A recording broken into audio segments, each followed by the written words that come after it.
You know the most haunted place on any college campus? No idea. Where? Right here, the library. Why?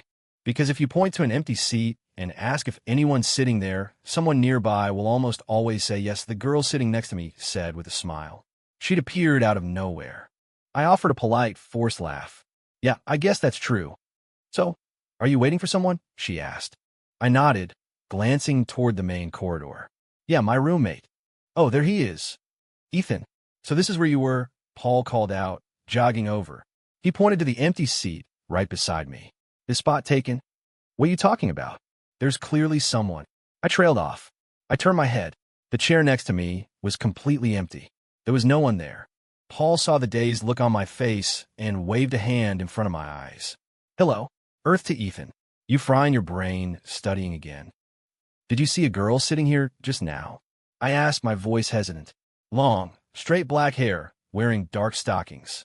Paul's expression shifted to one of genuine concern. He clapped a hand on my shoulder. "Buddy, you've been under a lot of pressure lately? You're starting to see things." I slapped his hand away, annoyed, and stared at the empty seat. After a moment, I pressed my palm against the surface of the chair. It was cold, completely devoid of warmth. That meant no one had been sitting there at all. Paul shot me a confused look, then glanced at the chair I was touching, trying to figure out what was so special about it. "Seriously, man, you're our ticket to passing this group project. I can't have you losing your mind." "Paul, I'm going to tell you something, and I need you to not freak out." I pulled my hand back, replaying the scene in my head. She had just appeared beside me, dressed in a simple white blouse tucked into a gray plaid skirt, her long legs covered in some kind of dark, silky fabric. She told me that lame joke like she'd known me forever. I took a deep breath and looked my roommate dead in the eye. "I think this library is haunted." "Okay, so maybe it wasn't a lame joke after all. My name is Ethan Shaw. I'm 21, a junior at one of the top pre-med programs in the country. I've had a solid, science-based education. I'm driven to become a doctor, and I am a firm believer in the scientific method. I'm not saying all that to brag. I'm saying it to establish that I am, or was, a hardcore rationalist. At least, I was a minute ago." Paul stared at me for a long moment, visibly struggling to swallow the words. "Are you an idiot?" Instead, he went with a more delicate approach. "My dearest Ethan, maybe you should get a brain scan. You can find a new project partner." "All right, Dad, what's the plan? How do we handle this haunting?" Full disclosure, I'm a direct descendant of the Van Helsings. On my mom's side, I pinched the bridge of my nose and started packing my books. "Come on, let's go finish this project." "Hey, I just got here. Let me at least pretend to study for a bit."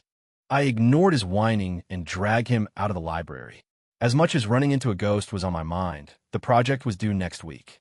A pretty ghost with long black hair was one thing, but was she going to help me pass organic chemistry? Ghosts only slowed down the scholarship grind. That being said, under the cover of darkness, I found myself back in front of the same building, staring up at it.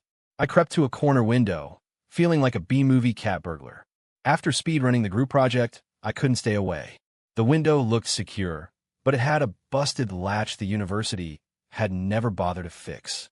Perfect for me. How could I possibly just let this go? I tossed my backpack through the window first, then gracefully vaulted over the sill after it. I scooped the bag up and slung it over my shoulder. It was full of ghost hunting essentials like a high-powered flashlight. Couldn't lose that. I turned to pull the window shut behind me when a soft voice whispered right next to my ear. A curtain of dark hair fell into my peripheral vision. "What are you doing?" I whipped my head around. The face from this afternoon was inches from mine, her flawless features completely dominating my field of view. It took every ounce of self-control I had not to scream. My heart hammered against my ribs like a trapped bird. I stumbled back a couple of steps, hitting the wall. "How are you here?" "I think that's my line," she said, her eyes narrowing playfully. She took a step toward me, leaning in like a cat stalking its prey.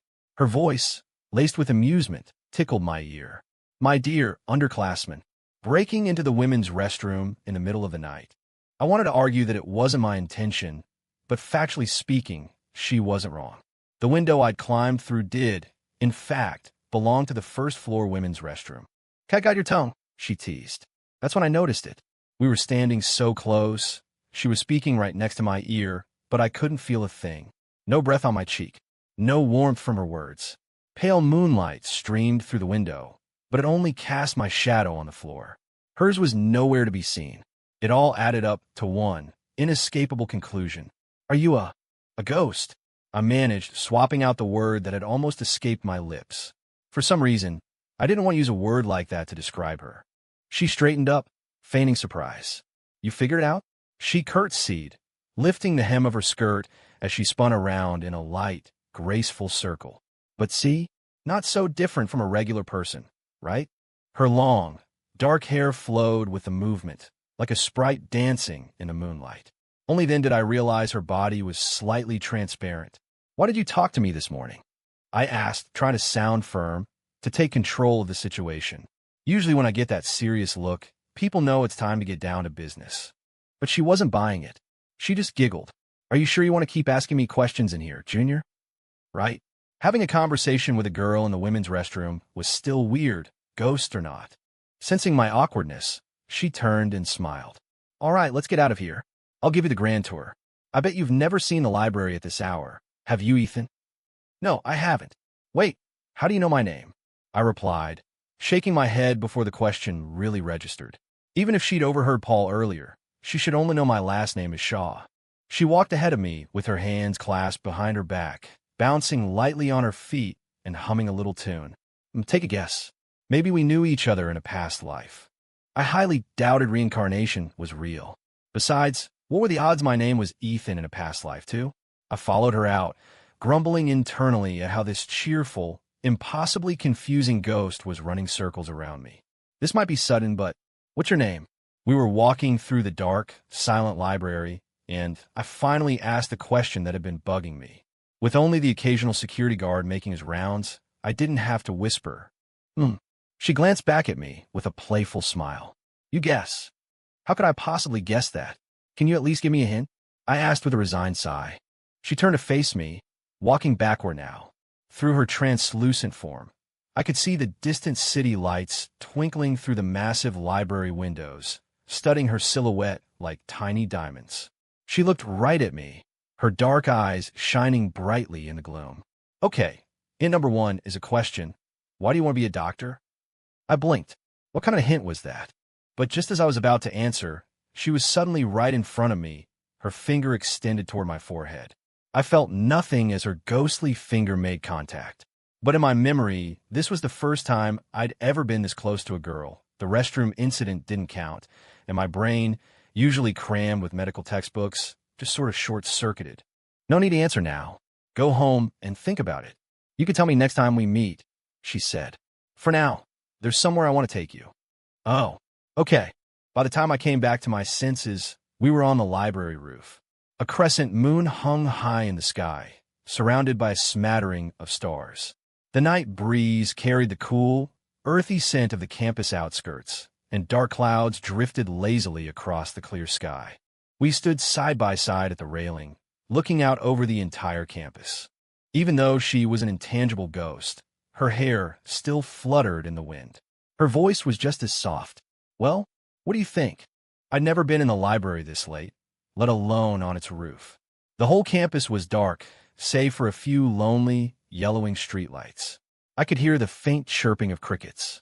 Honestly, it wasn't much to look at. It's beautiful, I said, looking at her profile instead. I know you're lying, but it's sweet of you to say. She leaned back, her arms stretched straight as she held onto the railing. I know it's nothing special. I just suddenly wanted to show it to you. She turned to me, her expression completely different from before. It was a sad, apologetic smile. You don't think I'm boring, do you? The moment I saw that look, I had the overwhelming urge to reach out and take her hand. I had no idea why, but some instinct screamed at me that I couldn't let this girl look so lonely. I fought down the impulse, my grip on the railing tightening instead. You still haven't told me, I said after a few seconds of silence. There are so many people in the library. Why did you talk to me? Yeah, why did I? She was back to her old self in an instant, as if that flash of sadness had been a figment of my imagination. That's your second hint, you know. What? Before I could process that, she continued. Next time we meet, remember to give me the answer to the first hint, Ethan. She smiled and gave me a little wave. Wait, Before I could finish, she vanished, as if she'd never been there at all. I was alone on a massive rooftop, a strange sense of déjà vu washing over me. The wind died down. The crickets fell silent. Standing there between the earth and the sky, everything suddenly felt quiet. Well, look who's back. It was 3 in the morning when I finally got back to my dorm. To my profound lack of surprise, my roommates were all still awake. Led by Paul, the trio of him, Will, and Jake were screaming into their headsets. Based on the creative and heartfelt insults being hurled, the mothers of their opponents, or maybe their teammates, were having a very bad night. Paul glanced up as I walked in. "Where have you been so late?" It was a casual question, so I gave a casual answer. "On a date." Clack. The atmosphere in the room changed instantly. I looked up. All 3 of them had abandoned their game and were now surrounding me, their bulky silhouettes casting an intimidating shadow over me. I felt a little nervous. Guys, your match started." "That's not important right now." "Well," and Jake pinned me by the shoulders. "Spiel? Who is she? What major?" "It's not, I tried to explain, but Paul cut me off. "It's not? So, she's a freshman? Or an upperclassman?" He had a look in his eyes like a detective who'd just cracked the case. "The truth is elementary. It was that girl you mentioned this morning, wasn't it? The one in the stockings." "Just let me finish, I was only joking." "Yes or no?" "Yes." "Nice." Paul cheered for some reason, as if he'd just won the lottery. All right, let me go. Aren't you guys going to sleep?" I wriggled free and dove into my bunk, pulling the curtain shut. "Night, kids." "He's fast," Will commented. He turned to Paul. "What was that about a girl this morning?" "Oh, so this morning in the library." Paul recounted the whole story for them. Will nodded slowly. "So, Ethan went on a date with a ghost tonight? Hey, Jake, why are you going to bed? Aren't you curious?" Jake just shrugged. "Couldn't care less. I'm into girls who wear white stockings, not dark ones." Paul and Will said in perfect unison, "Get out of here." As my roommates bickered and finally climbed into their own beds, I lay in the dark, hands behind my head, wide awake. "Why do you want to be a doctor?"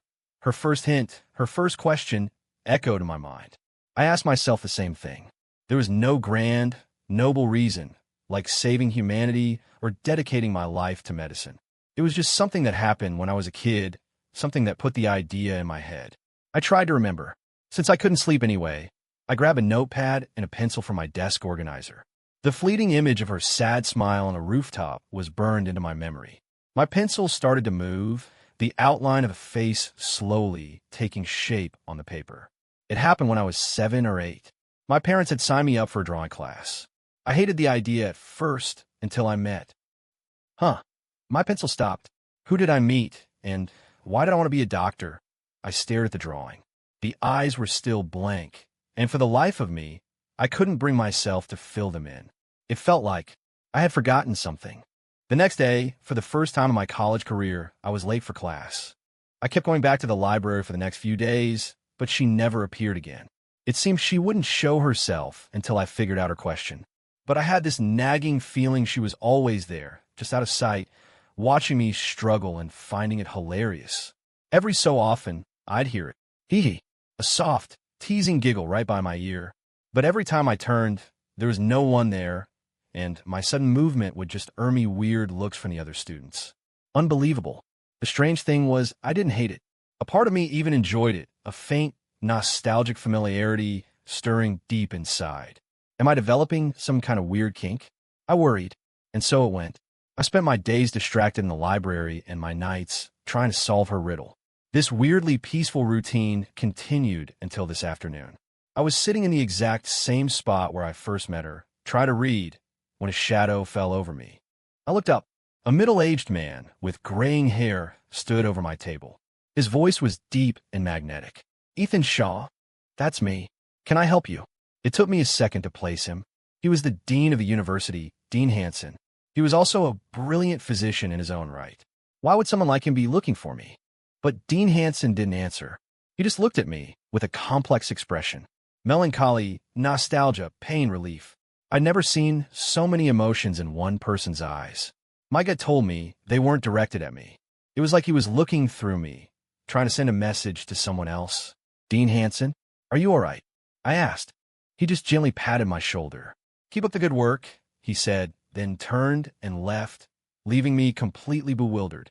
I tried to focus on my textbook, but the diagrams and words swam before my eyes, refusing to sink in.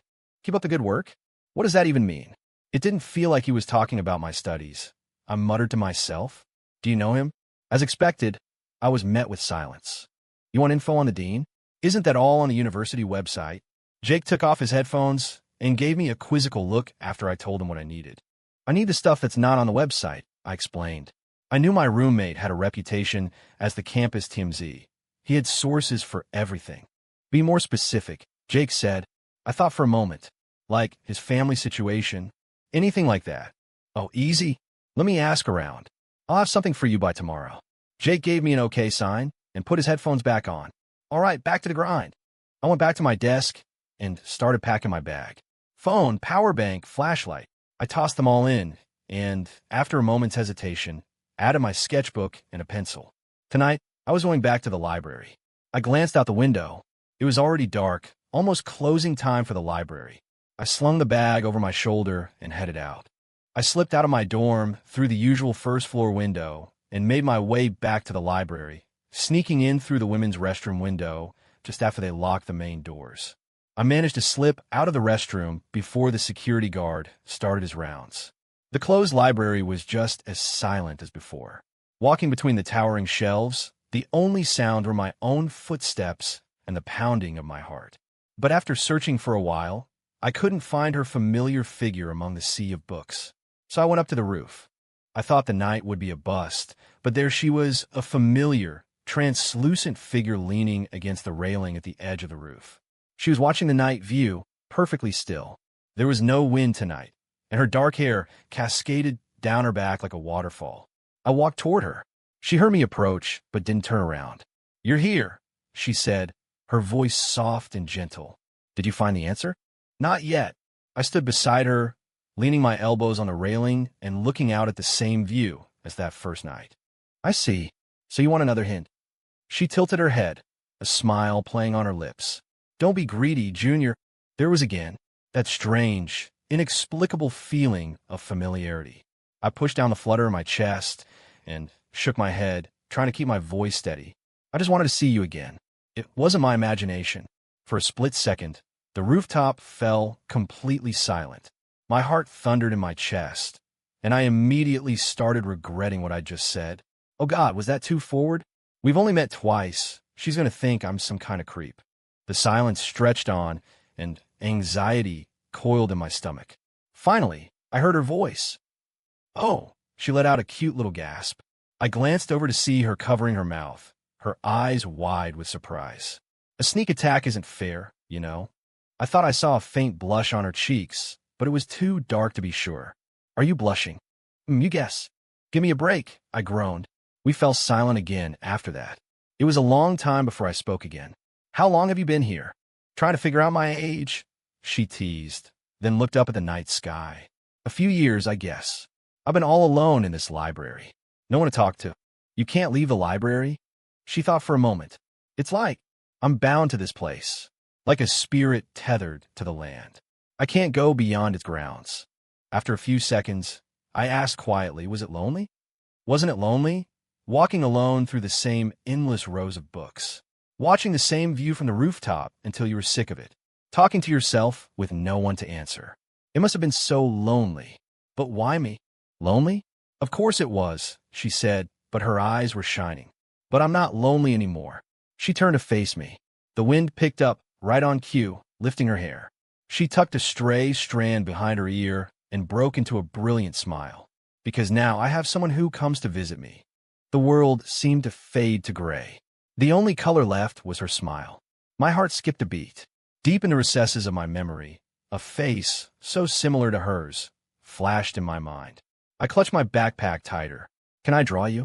As I pulled out my sketchbook, I saw a flicker of recognition in her expression. "Do you know how to draw?" I asked. "Of course. I'm good at a lot of things," she said proudly. "And something really interesting happened back when I was learning. Want to hear about it?" "Yes. Can you tell me?" I said honestly. "I'll tell you after you give me your answer."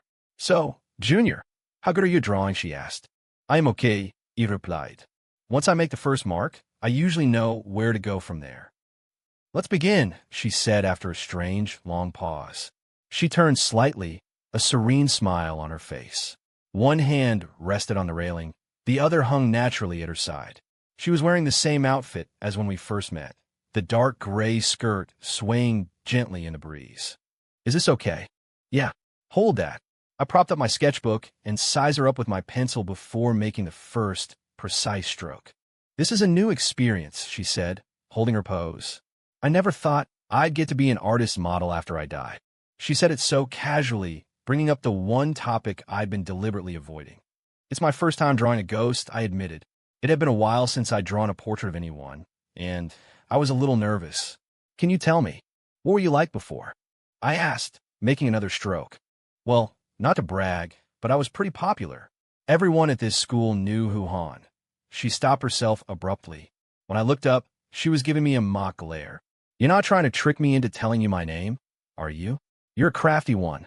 I swear, that wasn't my intention, and I shook my head frantically. My reaction made her laugh. Relax, I'm just messing with you. You look so panicked. Please try not to move, I said, trying to sound professional. She returned to her pose. The moonlight passed through her translucent body, draping her in a gossamer veil that made her seem impossibly ethereal, like she might drift away on the next breeze. The wind on the rooftops softened, muffling the shoo-shoo of my pencil on the paper, but I could still hear my own heart beating. I drew carefully, trying to capture the contours of her face, the way her hair moved in the wind, the gentle smile in her eyes.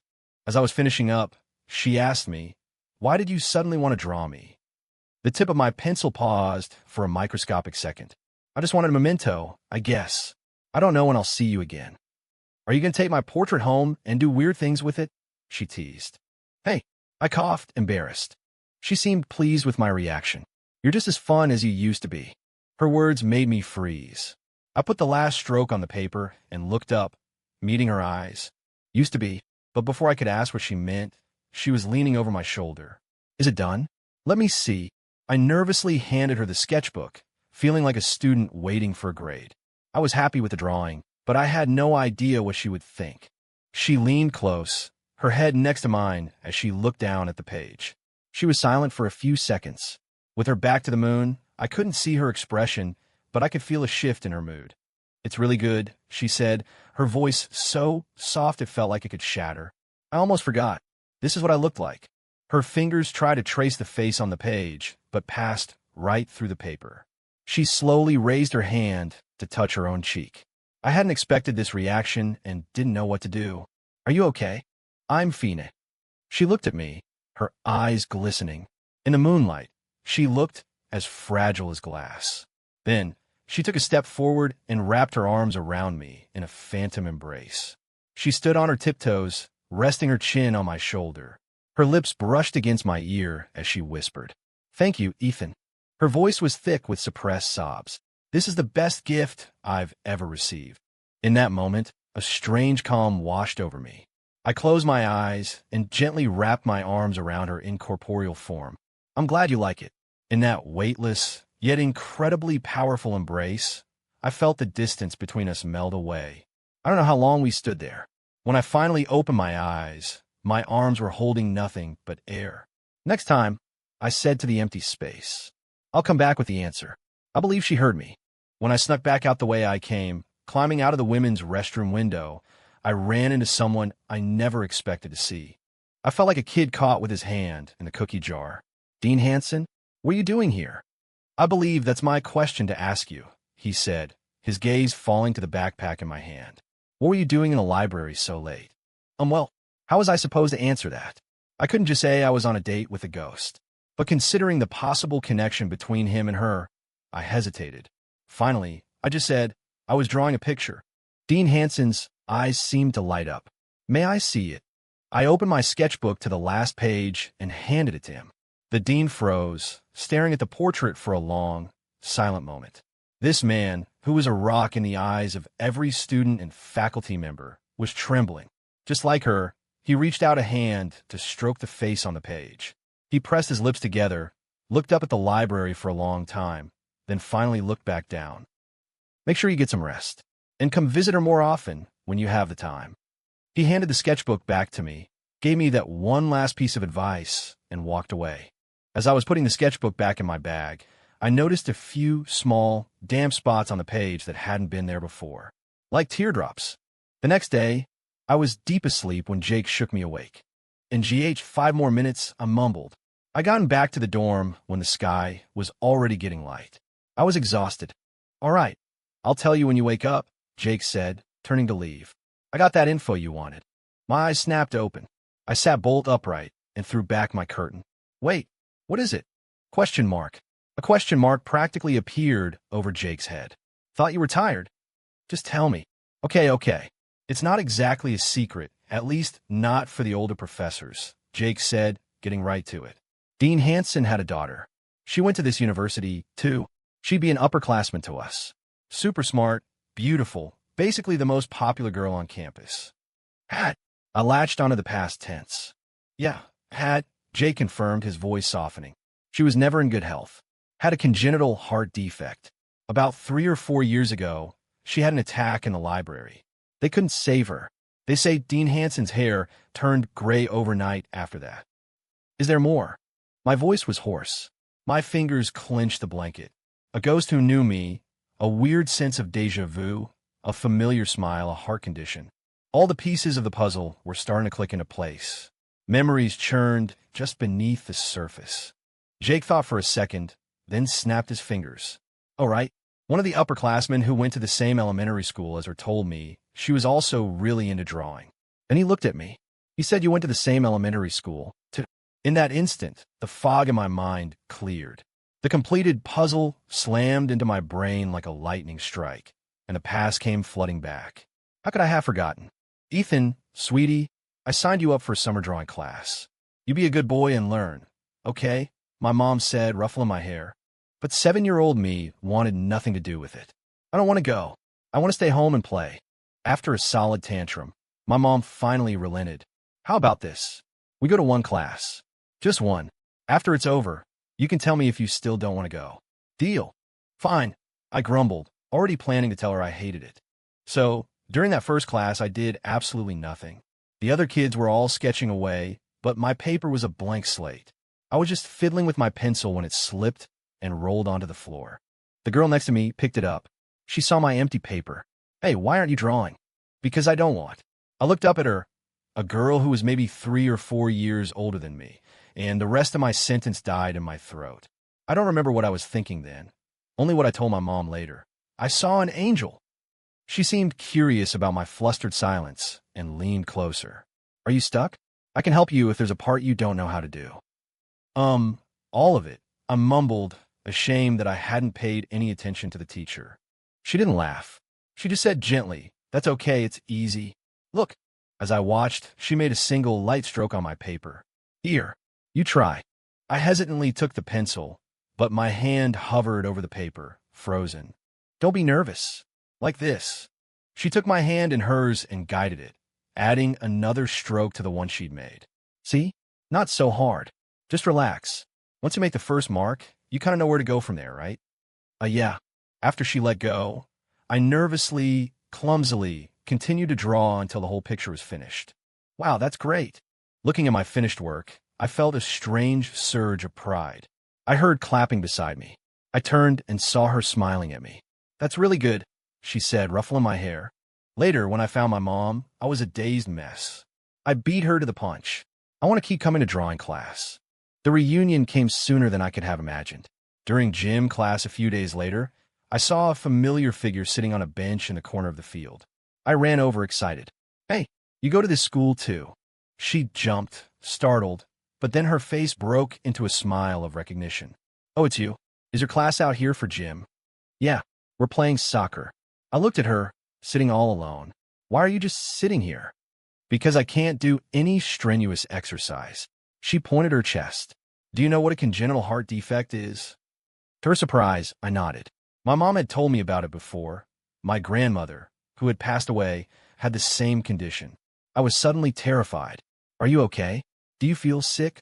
She laughed at my expression. Why do you look more worried than I am? Hey, your friends are calling you. Aren't you going to go play? Sure enough, My friends were yelling for me from across the field. But I thought for a moment, ran back to them to say something, then ran back to the bench, surprising her again. I sat down at the other end. "It's a beautiful day. You sure you don't want to play?" she asked. I puffed out my chest and repeated something I'd heard my dad say to my mom. "It's okay. I want to stay here with you." "You're something else, you little rascal," she said, laughing as she poked my forehead. "You can't just say things like that to people, you know?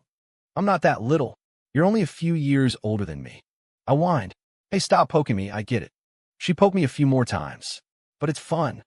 Then she watched me rubbing my forehead, looking pitiful, and she laughed until she couldn't breathe.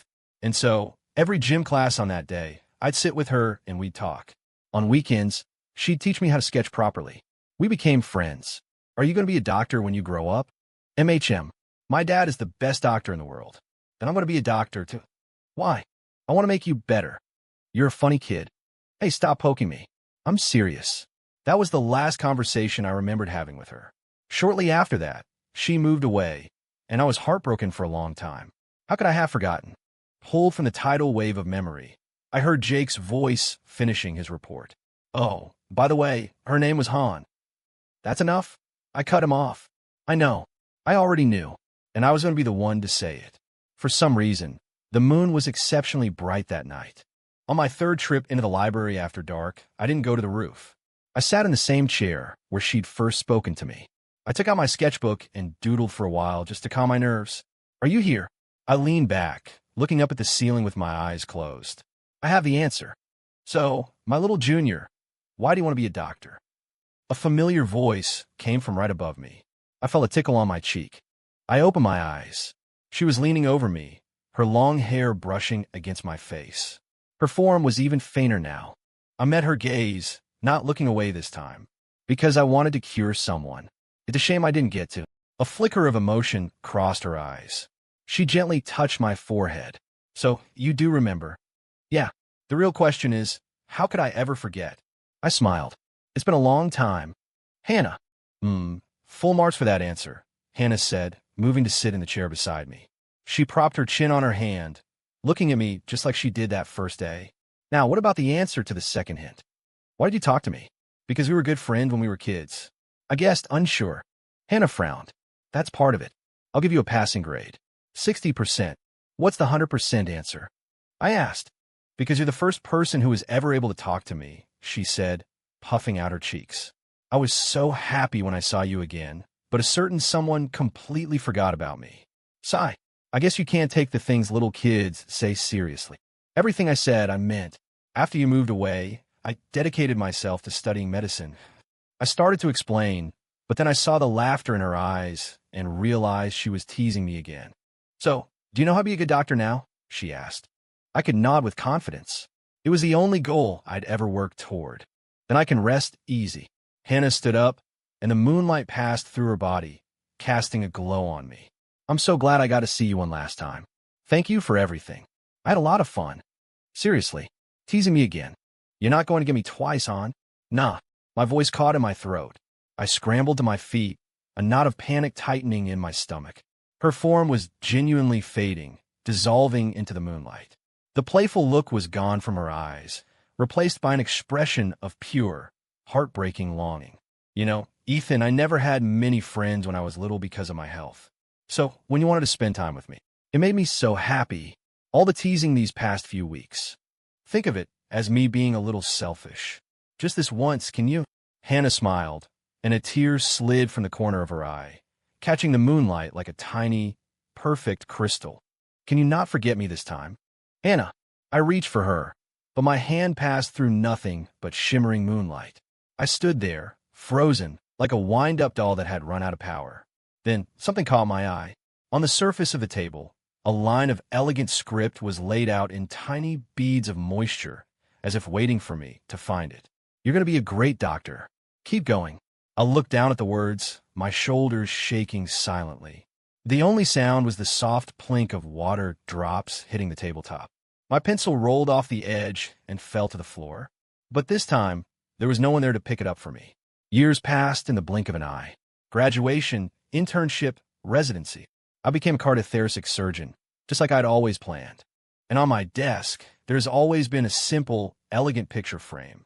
It doesn't hold a photograph. It holds a slightly yellowed sketch of a girl with a gentle smile, her dark hair like a waterfall, her skirt forever caught in a phantom breeze. Dr. Shaw, that drawing must be very important to you, huh? A new intern asked me once. I gently wiped the glass of the frame, my gaze softening as I nodded. Yes, I said. Very important. I became a good doctor, didn't I, Hannah?